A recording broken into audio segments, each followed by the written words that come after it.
All right. Welcome, everybody. Yes, welcome, Anil. Good to have you here. Welcome, everybody who's joining in online. Thank you, Jane. We are live here on LinkedIn Live and on YouTube.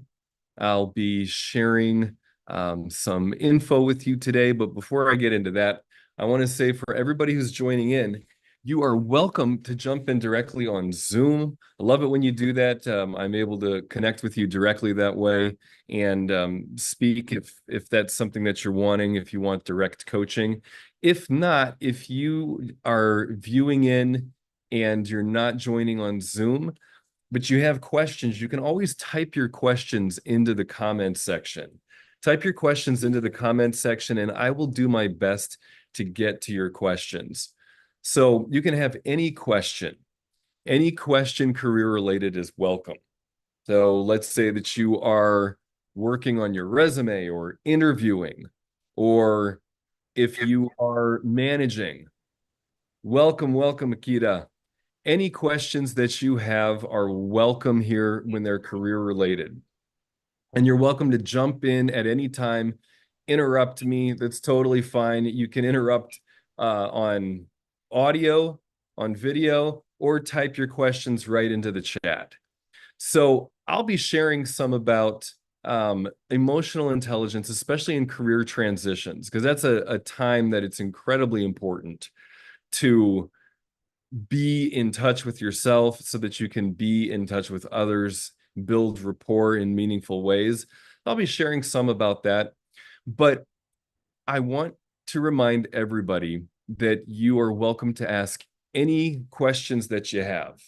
Anything that's on your heart about your career, feel free to jump in and ask. So you can do that in a couple ways. You can type your questions into the comment section, or you can join in directly here and type into the chat or into just come off mute and let me know. Good to have everybody here. So, what does emotional intelligence have to do with career transitions?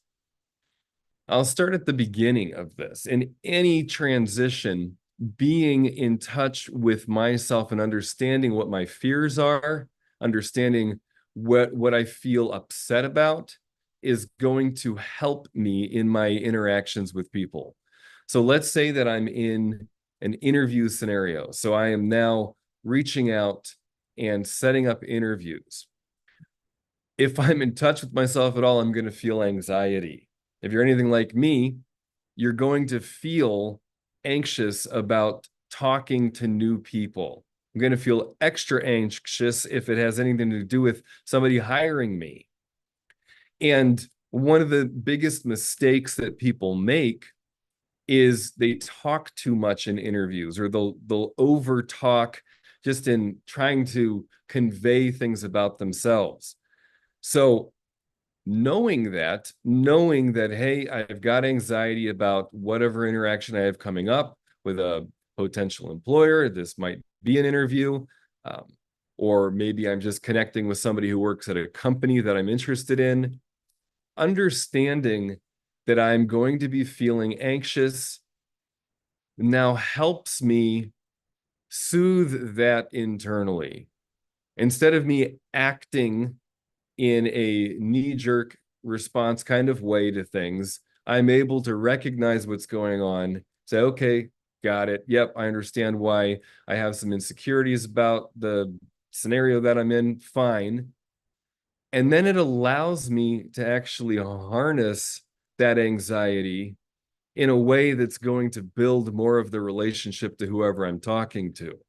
So I can take that anxiety that I have just in general about my situation, and now I can say, oh, okay, I'm talking to this person about this company, and now I do have anxieties. I have concerns about what's needed in this company. What are the challenges that are happening in this company? What are the challenges that this person I'm speaking with right now? What are those challenges? And so I'm fine tuning my emotional responses to what's happening in the present moment instead of bringing in all of the anxieties that I have for my life. So that's just a high level, quick way for you to think about how to use your emotions in interactions while you're in a career transition, because it's going to be happening. If I'm pretending to myself that I'm not concerned, if I'm going into, let's say I'm interviewing internally, if I'm going in for that interview and I'm just like, I got this. Well, if I really do, then that's okay. But if I'm doing it to kind of make up for the sense of insecurities that I have, then I'm probably going to be making the number one mistake by speaking too much, by trying to oversell myself, which then doesn't really have me connecting with the person I'm speaking to. So that's the overall approach. As we've got some more people joining in here on LinkedIn Live and YouTube, I want to say again that any questions that you have are welcome, whether they're on this topic or on some other topic that you have, something that you're working on in your career. You're welcome to jump in and ask those questions. Type your questions into the comment section, and I will do my best to get to those. So, if I'm going into a conversation where I am needing something from somebody else, if I'm talking to somebody who's working in a company that I'm interested in, then it's going to be important for me to be able to picture what the challenges that they're having are. So another way to use your anxiety is to research. So that's a great thing. If I'm not paying attention to what my fears are going into an interaction, it's likely that I will put off learning more about something that would be a good idea for me to look into. And so if I have concerns about a position, that's really good for me to now dig in deeper about that company and find out, okay, what are the things that I think are going on there? I remember working with a client and she was interviewing at different places. And she was so concerned about whether or not she was a good fit that she was kind of getting in her own way. So I said, look, what do you think is the biggest problem this company is facing right now? And she had enough experience that she was able to say, oh, they don't know how to connect the financial department with the marketing and sales. And there's probably all kinds of miscommunications going on there. And that's probably the biggest issue. I was like, okay, so given that, how much of a difference do you think you're going to be able to make to that problem that you suspect is there? She was like, well, if I was there for a year, I might be able to shift it, I don't know, 5%, maybe 10%. Okay. I was like, is that really a job that you even want? Do you want to go into that company with those kinds of issues that you're describing? And she was like, not really. I don't really want to do that. I was like, okay, well, now how do you feel about interviewing at that company? And she was like, I feel a lot better about it. I feel a lot better just knowing that I probably don't want the job. And, I'm probably going to do way better at interviewing there now. And I'm probably going to be able to ask questions that will really highlight whether or not some of the concerns I have are really happening there. And so she went in, did the interview, and sure enough, that a lot of the things that she was worried about were there, and she was able to kind of find out, what, they're not really in a place where they would want to do some of the shifts that I think would be needed for me to really work there. And she was able to kind of tell them that in rapport. And they thanked her very much and like, this was a great interview. if you change your mind, let's talk about what we could do to take you on here. So that's the kind of shift that you want to be able to do in your interactions. You want to be able to pay attention to what's really going on inside. What's the data of your emotions? What are your emotions telling you about a scenario or a company? But we're so good at wanting things to work out better and coming up with basically fantasizing about some perfect job out there. It just doesn't exist. There's no such thing as the one. There's no such thing as your perfect partner in a marriage, and there's no such thing as a perfect job. And yet, I and everybody who does this will say, oh, I knew it was the best fit, or I knew this was perfect. I could feel it. And that's okay. We're going to do that kind of fantasy thinking. But if we can be aware that we're kind of doing it, it'll give us more leverage in the conversations. So that's the context and a bottom line way of looking at our topic today about emotional intelligence, the importance of emotional intelligence, especially in transitions where we so often lose track of who we are and what we really want. So I want to open it up to everybody who's joining in. If you have any questions, any responses to what I've shared so far, please jump in. Or if you have something totally unrelated, feel free to bring it in. My job is to serve you, is to answer any questions that you might have about your career as you are developing. So, any questions coming in, feel free to type them into the chat. Or if you are viewing in through YouTube or LinkedIn Live, type them into the comments section. And if you want to remain anonymous, just let me know, and I won't use your name. So any questions you have, no question too small, no question too big. Any questions that you have about your current job, your current relationships at that job, if you're managing, if you are managing up, if you've got things going on with your boss that you're wanting support with, feel free to type in any question or just come off mute. And if anybody has any updates, just let me know. Let me see. How can someone overcome imposter syndrome using EQ during the interview process with various interview styles? I've struggled with interview anxiety and have been seeking to troubleshoot my emotions during this process. Okay, this is fantastic. A great question. So, overcoming the imposter syndrome. So, I think doing a reframe, doing a mindset shift about imposter syndrome is probably helpful. So I think that's the approach that we're going to take with this question. I will say that it's not something that you're going to just do all at once.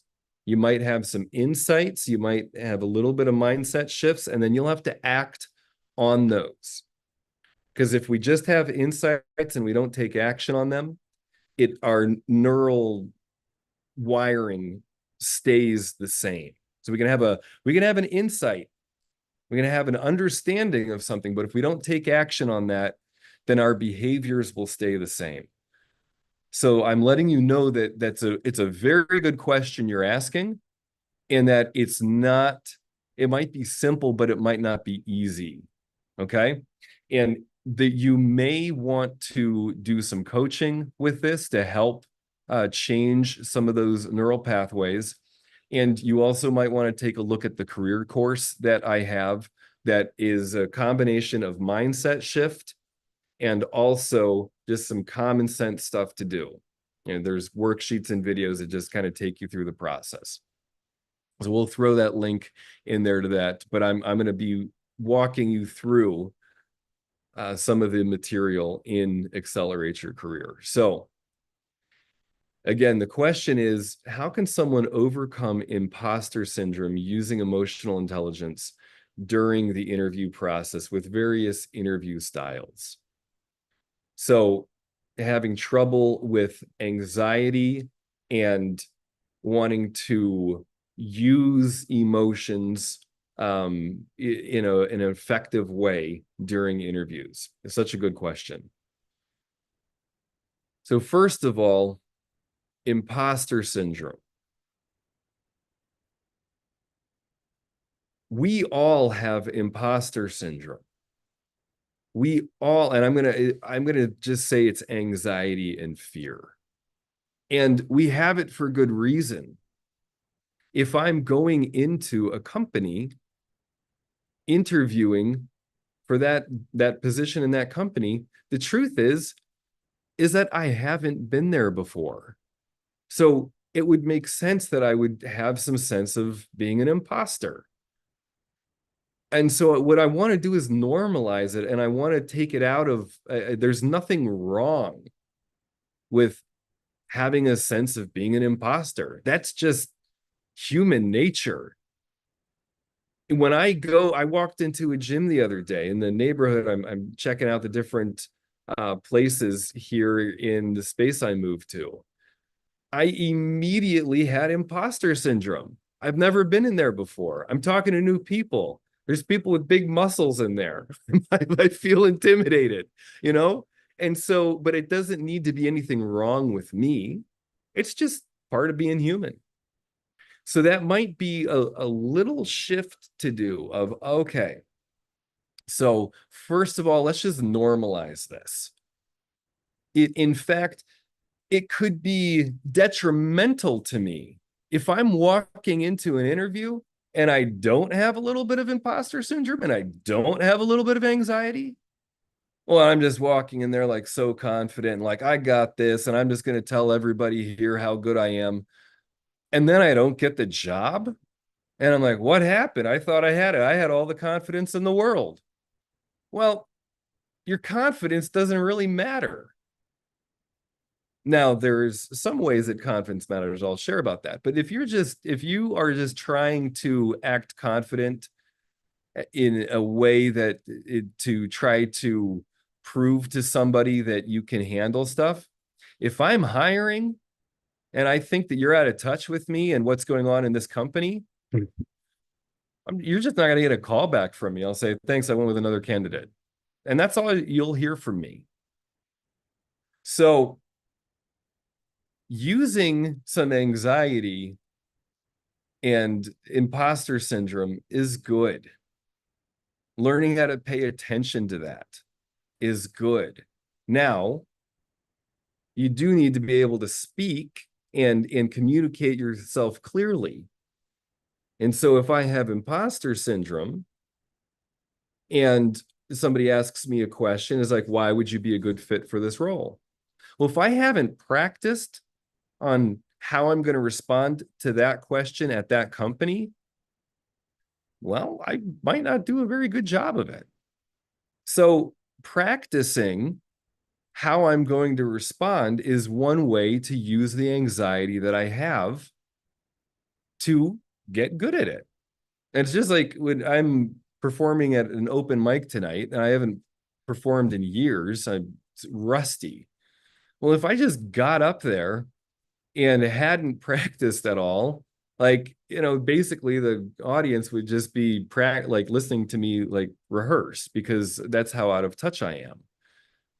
So I know it, so I got to do some practicing.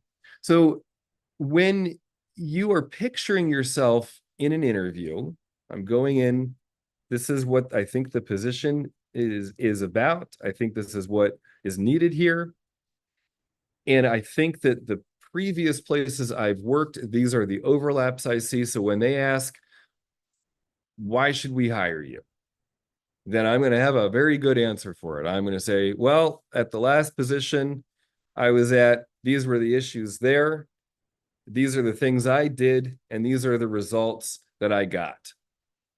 And as I understand it, here at this company, you're needing these kinds of results. So even if I don't have the exact experience, exact technical training, I do have experience in improving things in this kind of a way.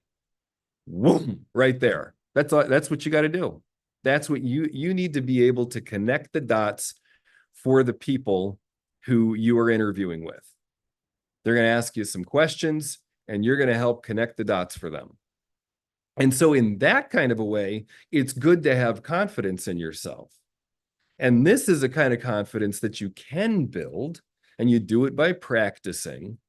Do it practicing with friends, a coach, and you build that confidence. Confidence is, you're able to do something. And so you're able to talk about yourself in a meaningful way with somebody else.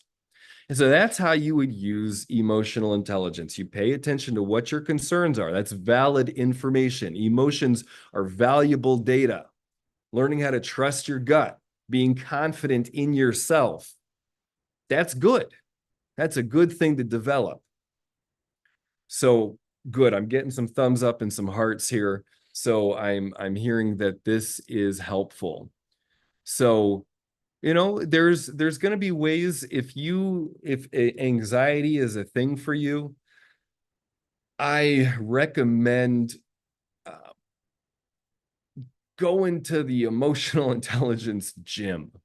And that might be in some coaching sessions. That might be there's a course I hold that's what it's all about, is you identify, it's called EQ Accelerator. And that course is all about identifying where in my emotions I have gaps, and then picking specific assignments where I challenge myself to speak into that gap in a way that I'm developing that muscle. So an example of that is some people suck at getting compliments. In fact, most of us do. And so that's an important thing to know how to do when you're managing people and when you're leading teams. You need to be able to take in acknowledgement. Otherwise, you're going to alienate yourself from the team.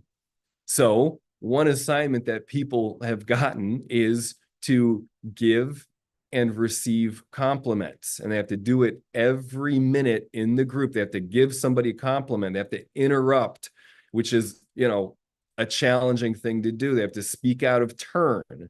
And in this kind of a group, it makes sense because you're just, again, repetition, wiring that new behavior, wiring in those new beliefs.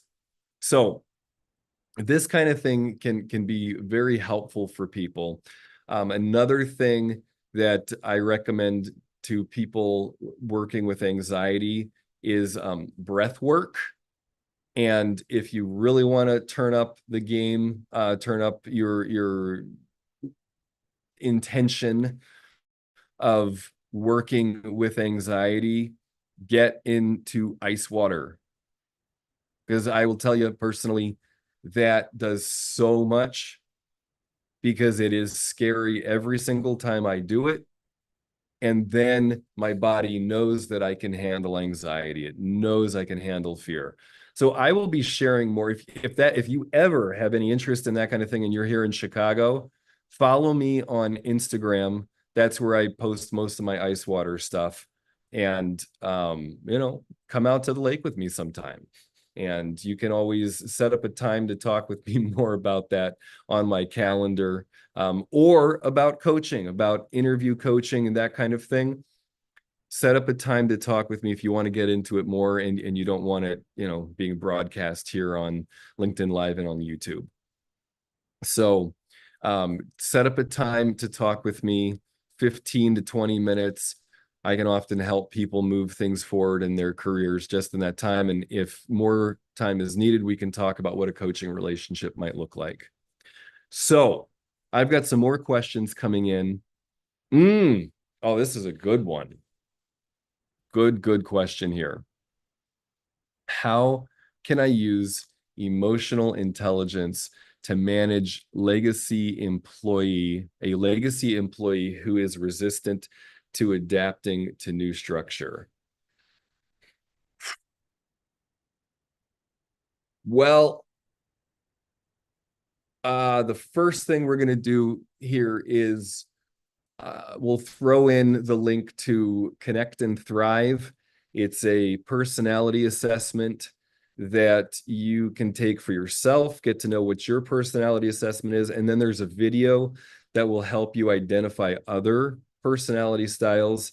If you've done the Hogan or DISC or the Enneagram, it's kind of like a high level combination, but it's really focused more on you learning how to communicate with other personality styles. So that can be very helpful when you are working with a legacy employee, because you will be able to speak their language better. When you can identify what your personality style is and somebody else's personality style, it's like it smooths over the rough edges when you're communicating things that need to change to them.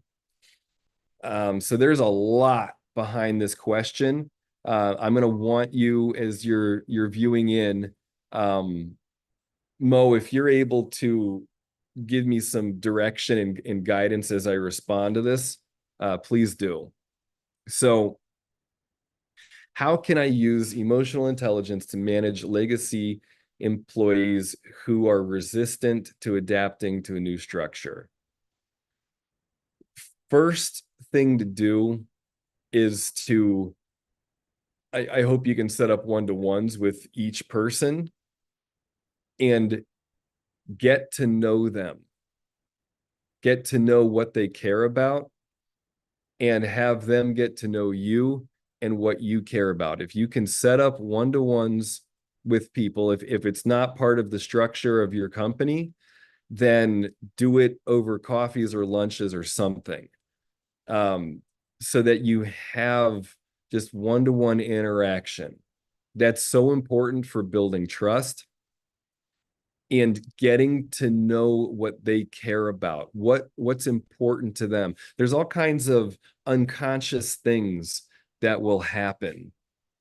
They will open up to the new structure more just by way of you getting to know them personally. And so find out about their hobbies, their kids, what's going on in their life that's important to them, and you can let them know about yourself and what's important to you. That's going to help a whole lot. It's also then going to give you valuable information about what their learning style is. How do they take in information? So then you're going to want to make it clear that things are changing. I don't know the scenario here, if you've been promoted and so now you are managing people that used to be your peers, or if you were brought into this company and now you're managing people who have been there longer than you and who are probably older than you. So that can be very challenging. So now to understand that you are a threat to them, they are threatened. I'm not, all the way up there. I'm millennial, on the very edge of millennial and Gen X. And I'm at a point where there are people younger than me who understand technology in a way that just terrifies me, because like I'm never going to be as good as them. And it's disturbing to me. I hate it. So for you to understand what a threat it might be going on for them, how just scared they might feel, can be a way that is going to be helpful to you. And then for you to be able to say, Here's my role. This is the nature of our relationship. These are the expectations I have. I'm expecting that you're going to be able to adapt to this structure in these ways. And I'm going to need this to be done by whatever time frame this is. So you're communicating that the contract has changed, that the structure has changed. They might hate it. In fact, I would be amazed if they didn't. And that way, and they may react in ways that would be perceived as negative. And you're going to have to catch that very quickly. You're going to have to say, you know, I get it. This is a challenge. And the expectations are this. And it's the nature of the world that we live in that some people can adjust and some people choose not to adjust. But it is not your responsibility as a manager to when it comes right down to it, it's never going to be, you're not going to be able to make anybody do anything. Now, if you're very good at managing, if you're a good coach, you will be able to influence people more effectively. And so some of the key things for that, again, is to get to know them and then to communicate the boundaries and the expectations clearly. And you're going to have to repeat it. People, we don't, very few people are going to be able to adjust like that. And so you will have to repeat yourself. You have to say, understand, okay, got it. I said this before, this person's behavior hasn't changed. They're still operating in the old structure. And I'm just going to name it. I'm going to say, reminder, I said this is how we're doing things going forward. I get it that there's a challenge here, and I'm going to keep reminding you, we need to see these changes. Okay. Oh, good. Good. I'm glad to hear that what I'm saying is helpful. Yes. So this is a way to understand the anxieties and the fears. You don't need to make somebody wrong for having fears about stuff. It makes sense. I mean, come on. We now have access to information so quickly. It should be disturbing. we should all be a little disturbed. There's nothing wrong with that. And so understanding that older generations are going to be feeling upset. Like it's so disturbing to be irrelevant. Oh my God. We got a lot of problems in this country about that. Whole industries becoming irrelevant. It's incredibly disturbing. And so to be able to have some empathy for that will be helpful, but it doesn't change the fact empathy is different than sympathy. Empathy is, look, I get it. This is a challenge. In fact, this is probably more challenging for you. And that's how it is. And I'm not going to make you wrong for it. And the expectations remain that these changes are happening. I'm going to need you to learn this. So that's going to be good. I'm glad. Thanks for saying thank you and that this is helpful. And now for your emotional intelligence, this is where you may need to develop a different relationship with your anger and your aggression. And the way to be effective with that, I've already touched on, is to be in touch with the fear and the hurt. The fear of I'm becoming irrelevant, and the hurt that's involved in that too. It's pain. It's painful.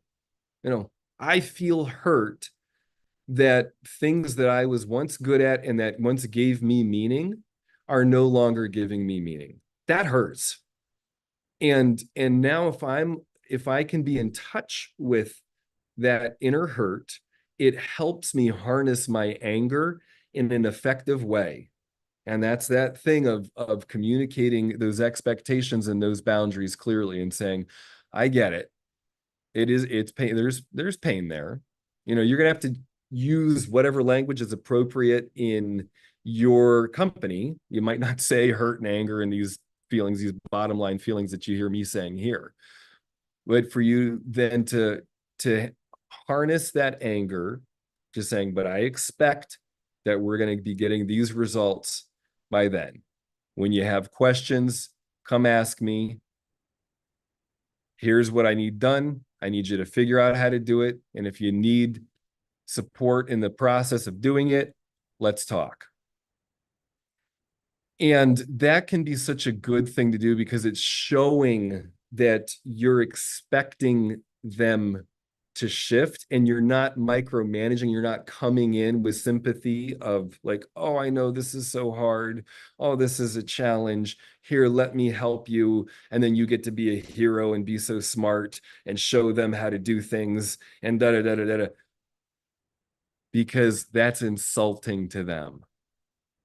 And then you're just training in the behavior that they can't really figure out new things and that they should just give up and that they are irrelevant. And over time, they will resent you and they won't learn and grow. And then they will be irrelevant and then they will get fired. So when you're managing people, it's your job to know how to harness your aggression in a meaningful way so that you're protecting your team. You're letting them know the dangers. You're letting them know that, yeah, you do need to learn new skills. Because if you don't, you're probably going to lose your job. Now, you might not say that because you're in your, but for you to be able to communicate that at least energetically and emotionally can be helpful. And that's another thing that I've seen come up a lot when people reach out to me because they lost their job.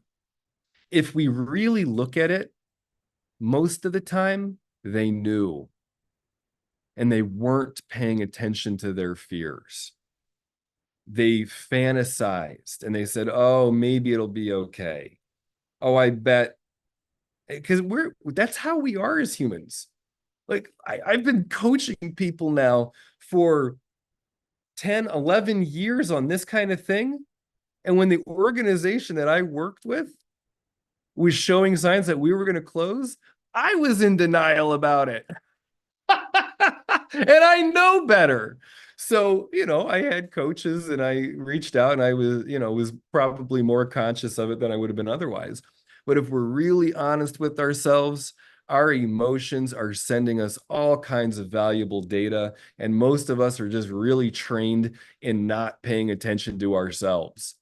So the value of emotional intelligence in career and transitions are always happening in our careers. The world is always changing.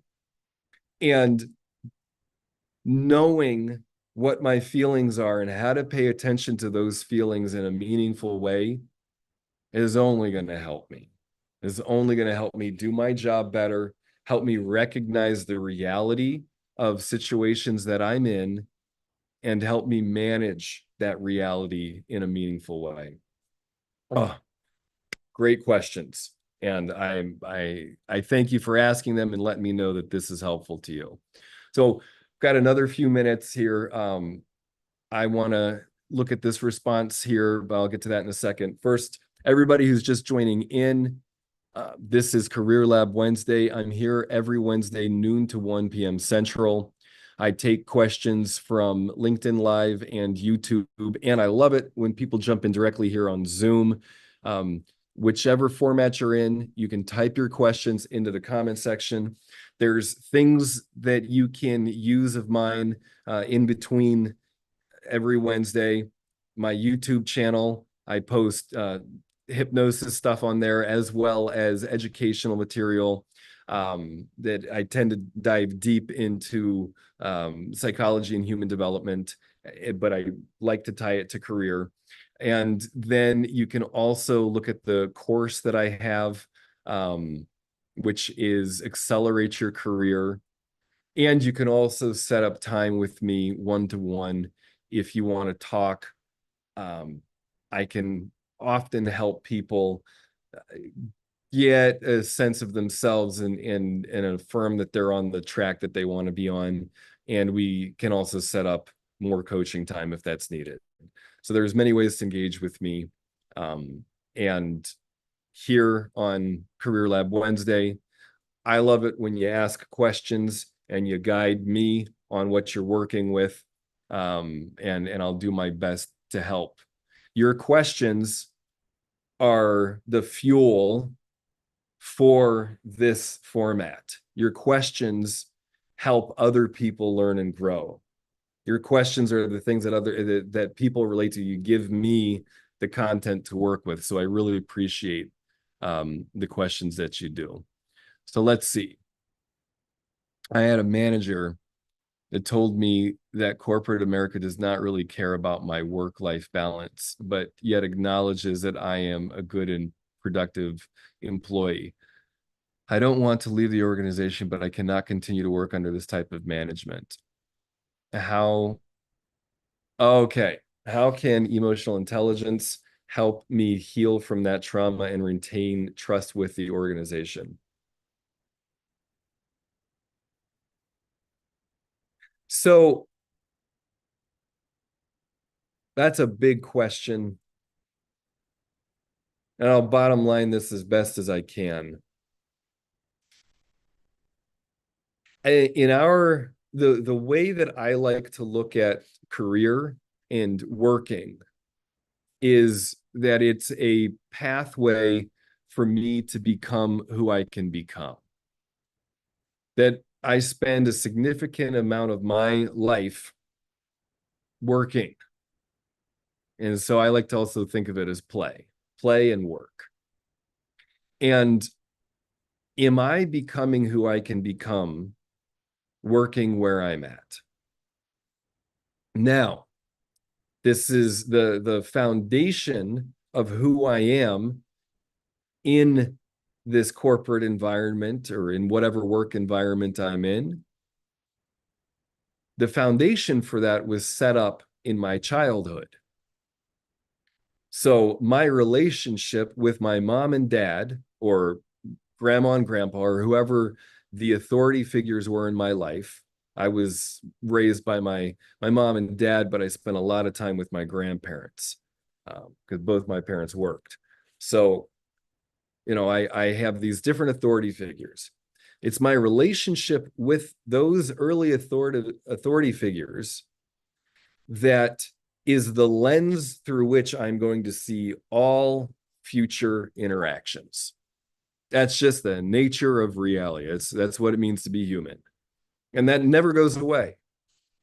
That is something that I am working with my entire life. My early childhood history impacts my career incredibly because the same type of relationship I had with my parents is going to be the same sort of thing I will unconsciously be recreating with the authority figures in my life, which means my boss. So a manager says, corporate America does not really care about work-life balance, and yet will acknowledge that you're a good, productive employee. So work-life balance, totally. A job, they will take as much as you're going to give them.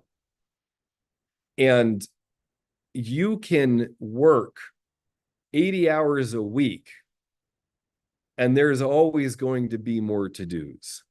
There's always going to be something else for you to do. And if you jump in and do it, then they will likely give you more work. The reward for good work is more work. And so if your sense of self is dependent on affirmation from authority figures, then you may be able to work 80 hours every week, get that affirmation from them saying, you're doing a great job, great job, great job, great job. And you might not have any work-life balance. It might just be work, work, work. And that's your choice. There's always work to do. There's always people to help. So what I suspect when you brought the word trauma in is that the trauma probably comes from earlier. That most trauma does. Most trauma comes for us when we are kids. If you did service, if you were in active duty, or if you had a significant life-altering event like a car accident, an abusive situation at home at some point in adult life, that kind of trauma can carry over too. But for most of us, it's early stuff. And so it will actually be helpful to heal from the trauma at the source of it. And that source of it usually is when we're younger. And this is a high level skill. This is high level shit. This is not something that is done easily.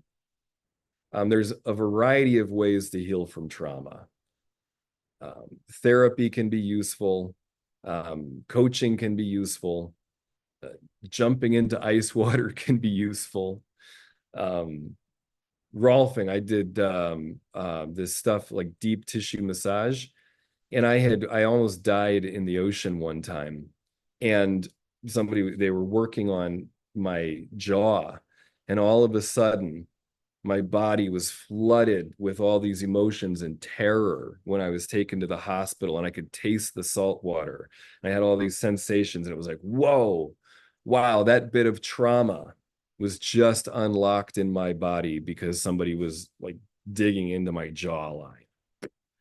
So there's all kinds of ways that we can work through our trauma. In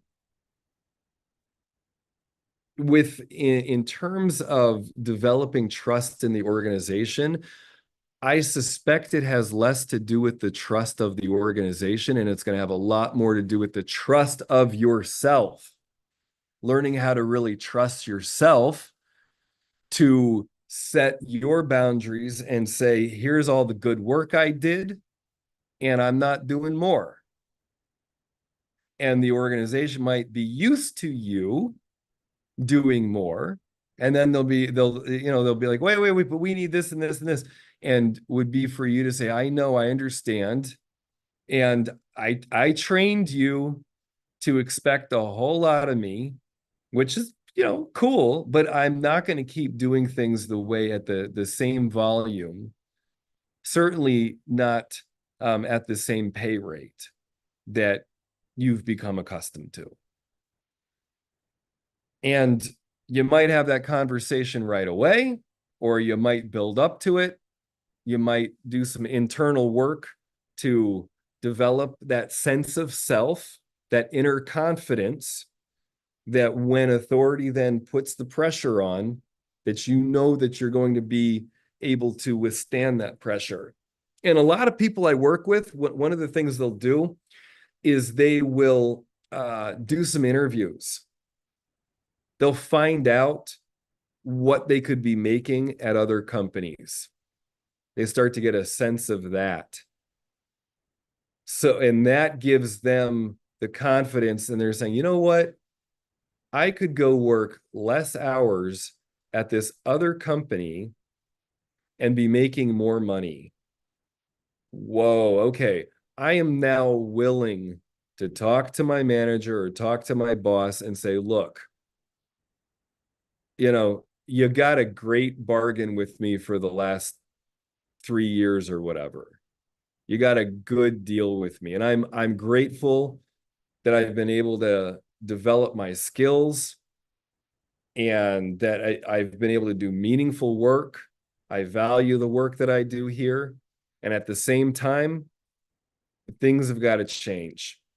I will not continue doing this type of workload for this type of pay. And, you know, I'm either going to be doing less or I'm looking elsewhere. And by the way, the number of clients I've had who talk to their employer and say, I'm starting to look elsewhere. I'm looking at what my next step is, especially when they know that their employer would not fire them. So many people don't realize that your employer won't fire you because they need you. They need you doing what you're doing. So why, like, even if you say that you're looking elsewhere, then they're just like, oh, shoot. Now we need to think about how we would replace this person. And do I even have the time to think about that? That's what's going on for most employers. Um, and so if you're able to have that kind of a conversation with your boss and just let them know what's going on for you, things can really change. And they will be able to say, okay, thank you for telling me that. I'm going to make sure that you're getting the support that you need. I want to make sure that you're, not working into the weekends the ways that you've been doing it. Thanks for letting me know. And let's make sure that we are partnering well in next steps here. That happens way more than you probably think. Good. Yes. Yeah, well, and it's not just about having, so I saw something, and I understand I must have faith in my emotional intelligence as a professional, and it will guide me in a career. Yes. And faith is a choice and a skill. It's not an easy thing. Having faith is quite a challenge. It's a choice. And so it really helps to if you're going to have faith in your emotional intelligence, is to keep it top of mind, do some trainings, research, and intentionally deepen your relationship with your emotions. Because faith is a big deal. Having faith is one of the most challenging things. Faith that things can be better because I don't want my hopes to be dashed. It's vulnerable to have faith. So I appreciate you using that word, and I want to underline, that is no small word there. So you bet. Oh, good. I'm glad that this is helpful. Thank you for letting me know. There's one last thing I'll address here before wrapping up today. Sometimes it's challenging to be a manager and coach in the same time. It totally,